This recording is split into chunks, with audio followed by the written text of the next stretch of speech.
The loaded supine splits, I admit, will probably be the most unusual movements you've done, probably garner some looks from you if you're doing them at the gym, and also might be the most problematic for you to actually accomplish. But let's talk about what happens when you can do this movement, and we'll talk about some alternatives.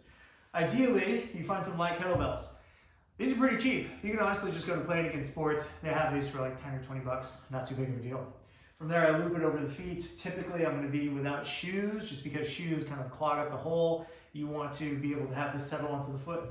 From there, it's pretty simple. I go down as far as I can, not as far as I can't. So if my limited range of motion is here, that's totally fine. Good news is I've always got my hands here to kind of press me back up as a bit of a fail-safe. If I get too far and I start tweaking on my groin a little bit, it's not exactly what I want to do.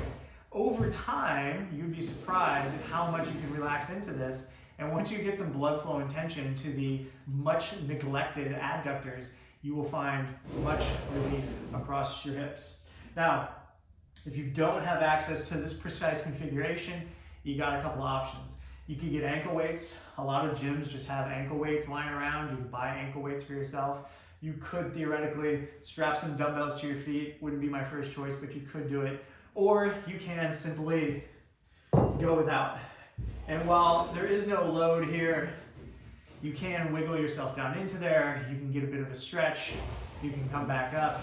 And if you're feeling ambitious, you could pry yourself down a little bit and give yourself a bit of resistance.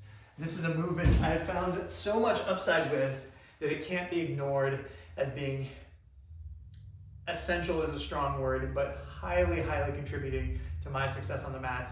I want to include it in yours as well. It just so happens it's sort of a funky setup that maybe you might not have access to. But feel free to shoot me a message.